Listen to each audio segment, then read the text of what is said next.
Welcome back to Voices of Dental AI. Today we're sitting down with Dr. Shervin, a periodontist innovator and the Chief Innovation Officer at Trust AI, and another one of my favorite humans in dentistry. As you know, we just had an episode with Dr. Patel, and I said the same thing, but it's true. Dr. Shervin has spent his career pioneering AI-powered periodontal tools and advancing oral systemic health, but he also brings a unique perspective on how AI can connect the dots between oral health and overall wellness. So, Dr. Shervin, I just want to thank you for being here. Thank you, Loren, for having me. Absolutely. Let's have some fun. I'll dive right in. So, you've built your career around the link between oral health and systemic health from what I've read and from what you've told me. But how do you see AI strengthening that connection for both clinicians and patients? Yeah, on the clinician side, really we have a big issue because the data is everywhere. You have medical records somewhere, you have dental records in dental offices, patient gets a blood test, it's in one location. Everything is all over the place, which creates a huge problem because when you have that, everything siloed in different places, then especially with AI, you can't access that really easily. It can't make these, you know, guesses, these trends, find out what's going on in the patient. And so that's really something that we're trying to solve right now. A lot of people are trying to figure that out by putting it all together in one and integrating that information. Absolutely. I think that one of the biggest questions that I get asked lately since I've started speaking on artificial intelligence is why hasn't someone created something that's all in one place, right? And before I would have to say, well, you could use this and you could use this and you can pull from this. And it was a lot, right? And now with Isaac, I get to say, we did. We put everything Yeah. together. Like this co-pilot, literally, it's not a pilot because we don't want you thinking that it's a decision maker because it's not. It's a tool, which is why it's specifically called a co-pilot instead of a pilot. I'm super excited to dive into more of just Yeah.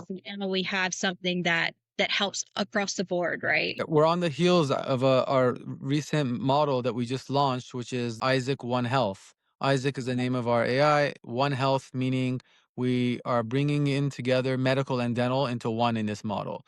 So it's actually the first AI LLM, large language model, that has both medical and dental. So with that, we have what's called 100 billion parameters, which is like synapses in the brain, points where it could really think and decide what's going on and make decisions. Now, why that's important is because even though it's made for dentistry, it's able to draw upon everything that's going on in the medical literature, medical cases. It can pass, the USMLE step 1, step 2, board exams is very smart. So that's one step closer as well. Because if you have, just like the human body is one, the AI also needs to have both of those, medical and dental, and be trained on both. I think, as we all know, we separated the mouth from the body a long time ago. But I think as clinicians, we're almost programmed ourselves to think that way. And it's time to pull everyone out of that and just have whole Yeah. body, total Yeah. body integration, right? Yeah, yeah, and my history with that is about 5 years ago during COVID. What happened for me as a periodontist, this is kind of like a personal thing that I kind of came to a conclusion and I acted upon it. If you think about it, COVID is a respiratory disease, right? So it's going in the nose and it's going into the mouth, and then it's traveling inside the body, and then it ends up in the lungs. It's also a blood disease technically because it goes into the bloodstream. And what was happening is the medical doctors, hospitals, the researchers that were doctors, they were the ones that usually tend to these things because it's an infectious disease. And then the dentist side, the oral health side was like, oh, that's not me. That's them. And then when it came to the mouth, because it was coming into the mouth, it was in the saliva, it was in the plaque, they were seeing it going into the bloodstream actually from the mouth. The medical doctors were then shying away from it.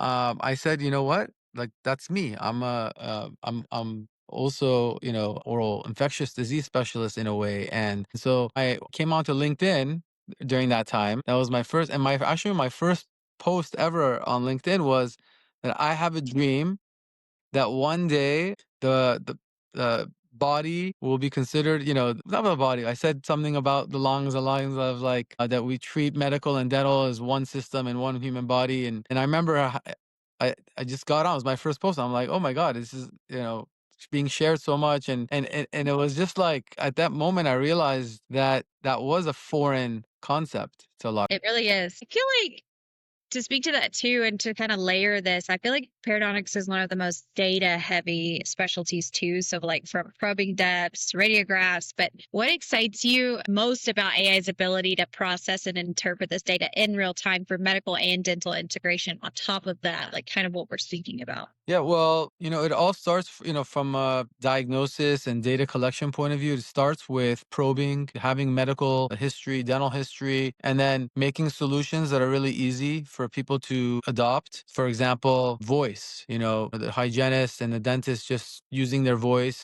while they're probing instead of having someone that's actually sitting there and typing what the practitioner is saying. So there are lots of things that have come about that aren't really adopted very quickly that should be will make dentists and everyone's lives much easier, especially like with soap notes, just speaking and that whole voice. So I think adoption is slow in general, but there's really two main motives of why people adopt and take on a new technology. One, if it makes them more money. Two, if it makes their lives easier. And right now, with AI, you're able to make these solutions that are able to do both. The patient benefits because if all these mundane, repetitive tasks are done in the background while the dentist has more time to spend with the patient face to face, that's a big win for the patient. And then for the dentist, you have less burnout. You're not worrying about all of these things. A lot of things are more on autopilot. Absolutely. I think that when it comes to burnout, especially as a clinician myself, as a dental hygienist, it makes or breaks your day, to be honest. I feel like everyone hits their threshold by the end of the day where we're kind of just like, I don't want to speak to another human being because I've already taken on so much, right? There's the emotional capacity, there's the physical capacity, there's the educational capacity, the critical thinking capacity. If you're a dentist, you're running your own practice. Here in Colorado, dental hygienists are now running their own practices. It's like we need something to be lifted off of us as human beings in order to not reach that level of I can't do this anymore. Or you make it through your work day and then you get home and you're depleted, right? You have a Yeah, normal yeah. life, you become a hermit. In my case, I'm like, I don't want to leave my house, much less like talk to another human. So I feel like having something like this come into our profession and into, the medical industry as well, healthcare as a whole, it's just going to benefit everyone. But I feel like if you've already introduced AI powered periodontal tools in your career and your history. So what did you learn from those innovations that you're now applying at Trust AI with Isaac? It's a AI probe that was able to, without using even voice, it just automatically will put in the periodontal charting, the period depths. You do a scan around the mouth and it charts for you. And then it will, as you're probing, automatically put in the numbers and it has vision so it could detect bleeding and put the bleeding in for you too. So it was really cool. Really, not until this technology with AI and optics was this available to be even made. And we noticed that, especially with hardware, there's a big difference between hardware and software in technology. It's much harder to get someone to buy an actual tool than to subscribe for software that they could just download and use. So that's one. Software is a little bit easier to scale. You don't have to manufacture anything. You don't have to design anything. As far as like in a factory and that type of thing. So I think the key thing nowadays is just making things easy, simple, breaking it down to the basics. So with what we're creating, we want to make it easy in the sense that we have everything in one place. This is kind of how it relates to software and making it easier because if you have all these different subscriptions and you're paying, a few $100s here a month, few $100s there a month, it adds up to like $6,000 a month. But if there's a company that can make it all and have it one subscription in one place where all the data is communicating very seamlessly through AI, and the data is accessed so it knows what's going on in your front office, your inventory, your back office. Your receptionist is connected to it. The receptionist knows what's going on in every patient's mouth. It has a memory of their treatments in the past. It knows how long, for example, it learns how long that each appointment takes for that person. Maybe they're usually late, maybe they talk a lot, whatever it is. So it starts to learn this. And then it has the financial aspect of the office. So you can ask it instead of hiring an accountant, and you could say to the AI, just using text, natural language, and say, act like a accountant, and give me my profit loss statement for this year, compare it to last year. How could I be more efficient in my office? Give me some tips. So it becomes a very powerful tool once you have all this information, and then you could prompt it and ask questions about anything that may be happening in your office, whether it's the patient side or the practice side. For me, I feel like one of the things that Bernard says all the time, our CEO, he says garbage in, garbage out. Right. Yeah. So it's like if you don't give it enough of a prompt, it's not going to help you as much as it could. And then we did a webinar recently with cloud dentistry for Trust AI. And it was so intriguing to see that the attendees were listening to what I said in terms of you need to say, I'm a dentist from South Dakota that sees this patient population, then state your problem or your question versus just, this is my question, right? And the Yeah. more that we're using it, since it's adaptive, it's learning as we're using it. It's not like we're having to recreate it because you're giving it feedback. It's actual like adaptive. I like to compare it from a cookbook to a chef. I don't know if you've heard me say this yet, but with Isaac, it's like Isaac is the chef, and previous AI that we've had in dentistry is kind of like a cookbook, right? So a cookbook, you make it once,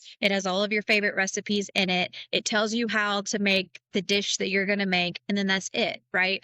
But with a chef can pull from a cookbook or wherever it's pulling from, or even its own mind that it's been taught, and it can make you a meal, it can bring it to you, and then when it brings you the meal, you tell it, I don't like this, or this is too saucy, or whatever it is. And then the chef goes back and fixes it and comes back, and now it's making what you actually like, right? Yeah. So Isaac, it's much like a chef. Every time you're using it, it's taking in, it's learning, it's thinking how you're training it. And this is across the world, right? This isn't just one clinician, and it's not just one CE that was created 10 years ago. It's pulling from actual live information right now, but it's also not hallucinating, which is another thing that I feel like we touch on a lot on the team is when you have something like ChatGPT, it hallucinates so much because it's pulling from the internet, which can be false, right? So it's too much information. It's like I think Bernard calls it an oracle, right? It's like an all-knowing type of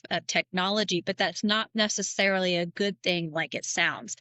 Yeah. And with Isaac, it's like, no, we're giving it guardrails. We're making sure that it's pulling from actual true information. But as you're using it, it's learning at the same Yeah. time. I think there's a huge benefit to that in our profession that's long, long, long, long overdue. But Yeah. when it gets to diagnosing and managing complex periodontal cases is what I would say. How does Isaac support the practitioner in making those confident decisions with it being the type of technology that it is? Yeah. So it's able to read X-rays, um, give information on the, bone loss, pocket depths, and then bleeding, a clinical attachment loss, do the calculation, have memory from the previous visit and the previous visit before that, and then see the progression where when you have a history, then if you know where you were, then you know where you're going, right? That's just part of life. So you can start to predict disease progression. So many times we see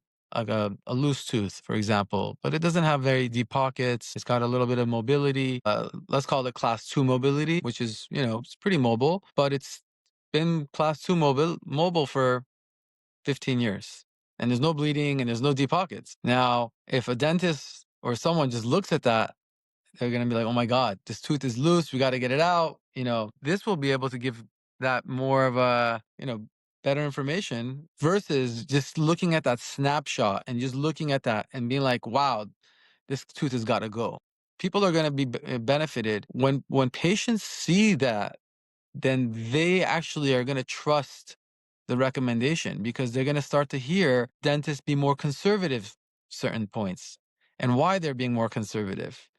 When the recommendation for aggressive treatment is given, they're going to trust that because they're going to know that it's not just this one person giving that recommendation. This is the thousandth opinion. You had a prosthodontist, a periodontist, an oral surgeon, a dentist, all in a room, discussed the case, and then gave this recommendation. And I think this ties into the name Trust AI because So much of life is based off of trust, especially in this new era of AI. You don't know if there's something that's real or not on the internet anymore, because if it's a deep fake or not, that has to do with trust, right? And trust is earned. Trust is something that is given when there's transparency. And because we believe in that, and we're embodying that, and that's our mission, that we want to be the most trusted source in dentistry, we have to have the most information, we have to have the best data, we have to have the most articles that we're using to back up our decision tree. Trust is so important. And I can't stress that enough. And one of the things because of that we created is the trust score, right? So when we're giving information to the page, we're basically saying that don't take what we say 100% of the time as 100% truth, right? Sometimes we may be 80% confident on a recommendation. So we'll give it a trust score of 80%. And we'll also, show the resources and the links to how it came up with it. So you can go into those and see, is that a trusted source? We're putting the burden actually on the dentist to use this as a tool to make a better decision. I say this all the time. I just spoke in Arizona to a group of dentists, and one thing I told them, and I could tell that I pay attention to the audience's body language, right? I could see them physically relax when I said this, but I just reminded them it's a tool. It's not the final decision maker. You are. And you need to always keep that in your mind, no matter what technology is innovated and brought into the industry. Because at the end of the day, I think this is inevitably a part of our evolution. Absolutely. It's going to happen. It's already happened. It's already evolved tenfold since it's been created, even just in dentistry alone, right? We Yeah. had to somewhere, but now we've already evolved, and it's been what, like a few years maybe. But the way that we keep that in check, in my opinion, and I'd love to hear your opinion on this, is to keep that mentality of this is not the end all be all. It never will be, because it can't think critically to the magnitude that necessarily I can with the human energy that's in front of me, the way that they're looking at me, the way that they're not looking at me. Until AI can assess that, I know full and well this is 100% a tool, and I'm meant to use it to make me smarter than I am just by what I've been taught in my lifetime, right? This is a Yeah. way for us to evolve much further past that, in a sense. Yeah. Exactly. Couldn't have said it better. Yeah. So, you being the chief innovation officer and being in that mindset, what innovations on the horizon do you think will be the biggest game changers for dentistry in, say, the next 3 to 5 years? Which in the AI world, it happens fast, right? It's like so Yeah. much in 3 to 5 years. I'm like, my eyes get big when I see that. Yeah. But what do you think? So we'll just have more tools available. So, for example, we'll have this linked to salivary tests, blood tests, genetic tests. The more information we have about that patient, it will be more personalized recommendations, more precise. There are going to be more tools that are available. For example, mobility. Right now, we talked about it earlier, but if right now dentistry is not very precise because we call it class one mobility or class two mobility or class three mobility. What does that mean? And how You much know? pressure is the clinician using Yeah. when they're Like, testing? What tool are they using? There's so much yeah. gray. Yeah. Like between class one and class two, there's a lot of gray area, right? But technically, if you call something class two, you're pushing it in this, on the category of like, okay, let's take this out. But there's a tool coming out again using AI that you could put on, and it's a company that I saw. I don't have any financial interest in it, but I think it's really cool. It's called Parametrics, and you put it on top of the tooth, and it tells you how stable the tooth is. It gives you a number. So mobility will be It no, just, it, no. wow. It sends a frequency, sends back Right. and then it tells you on a scale of, I don't know, I think it's 0 to 100. It'll give you what mobility it is, and then next time you check that tooth, and you have a mobility number, exact number.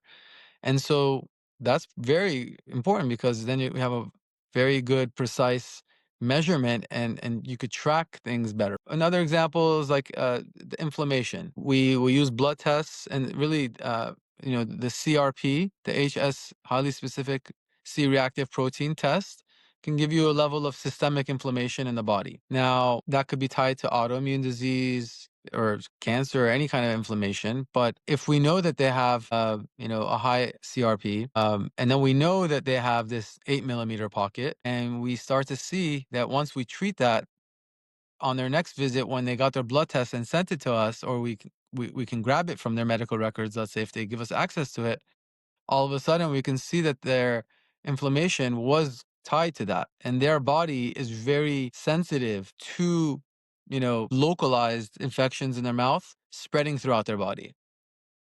Absolutely. And maybe some people not. Maybe some people, they have this 8 millimeter pocket, they have this pus here, and it's not raising their CRP that much. That again, that's personalized because every person's body is different. Right.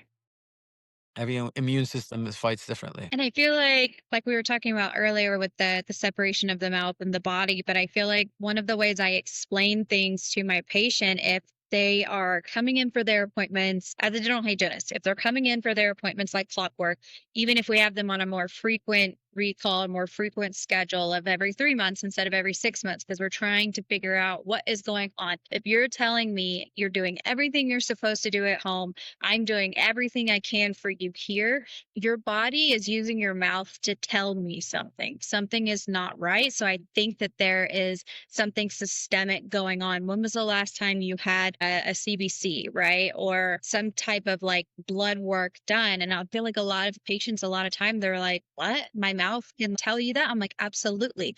If it's rushing blood to a specific area repeatedly, that's telling me that something in your body is over or under functioning, or it's trying to communicate. But if no one is teaching our patients Yeah. that, we're not necessarily learning verbiage like that in dental hygiene school. Yeah. I didn't Yeah. learn that until I got out and worked for a DSO. They trained me on all of this stuff. But I Yeah. feel like having technology like we're innovating with Trust AI, it's like we're going to be able to evolve as clinicians and pull from areas that we were never taught Yeah. and help our patients even more than we already can, but with more confidence, Yeah. right? Yeah. Yeah. I'll give you an example. I still, practice a few days a week. And just this past week, I looked in someone's mouth. They were referred for, they had pretty severe gum disease. I looked in their mouth and I hadn't looked at their medical history yet. Or, really, I hadn't looked in their chart too much. So I was back to back patients. You're scanning, making sure there's no red I, flags. yeah, I walked in. All I knew is it's a periodontal consultation for gum disease. I looked in their mouth. I turned to them and I said, are you taking the blood pressure medication amlodipine? And he's like, no, I don't, you know. And I'm like, okay. And I looked a little bit further. I looked in the mouth and the gums were overgrown, puffy, red, and it was generalized. And it looked to me like the type of tissue, like the gum looked like that type of amlodipine. That kind. Medication Yeah. induced. Lo and behold, I looked in, I said I didn't believe him. So I looked in the medical chart, and this is like, throughout at the end of the consultation, I looked and I said, "Oh, you are taking it." He knew the other name for amlodipine, like The brand, the the generic, brand, yeah, the generic name. So he's like, "Okay, no, I didn't know." I'm like, so imagine, because I see it so much, I caught it. right, right. But a general dentist, a hygienist, or maybe even a periodontist, now they're going to be able to, take a photo, and then the AI will start to learn that, hey, they're taking it. They already know they're taking amlodipine. This is how gums could look like as a side effect of taking that drug. And now, give a recommendation to their doctor to change the dose, lower the dose, change the medication. Because if you're trying to lower blood pressure and they have gum disease, that could raise the blood pressure. Yep, absolutely. And you like to think about it, I get excited when you say things like this, but I'm like jumping at the camera. But also with Isaac specifically, since it's its own PMS, its own interface is what we call it.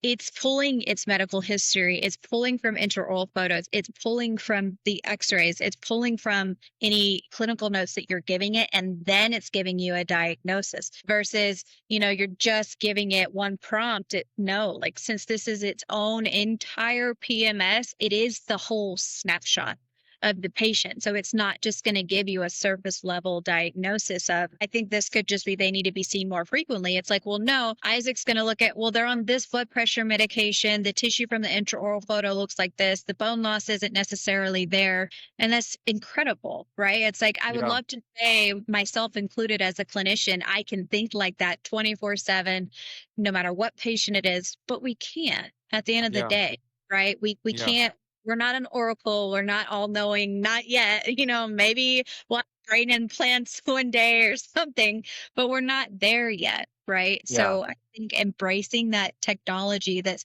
bridging that gap for us Yeah. is crucial right now. Yeah. Yeah. And it's just suggestion. It'll be like suggested, right? Like, hey, make sure to keep your eye on that possible thing, this possible thing. And then as the dentist, hygienist, you're just looking at it and you're trying to confirm it to see. Just like it's like the radiographic AI companies do. These are suggestions of where a cavity could be or where an issue could be. Absolutely. Nothing's 100%. Nothing's 100%. No AI will have 0% hallucination. There'll always be some, and the goal is to keep that as close to the number zero as possible. And that's what we're trying to do. We're doing some tests and we're running some exams and benchmarking, and so far our hallucination rate is much lower than even ChatGPT. Theirs is like 3%. Ours is like 1.1%. We have a thumbs up, thumbs down. So if there's anything that people think sounds anything incorrect, people are flagging it. We have human in the loop, which are specialists that are looking at the answers, experts really. And so that is how we're always making sure that we're trying to make this a better system every day. I'm so excited and so glad that we did this episode with our founders to start, just to have that foundation. So I want to thank you, Dr. Shervin, for sharing your vision and your expertise. And it's clear that AI is a new chapter in dentistry, right? Not just in the operatory, but in how we understand and care for the entire patient, which is something that I can tell you're just as passionate about as I am, that total body health and reconnecting the mouth to the body that we disconnected so long ago. For our listeners, especially, this is exactly what Voices of Dental AI is all about. And I want to make sure that we're bringing you closer to the people who are shaping the future of dentistry and those innovative minds like Dr. Shervin. But stay tuned for our next episode. And thank you for listening. Thank you for joining us, Dr. Shervin.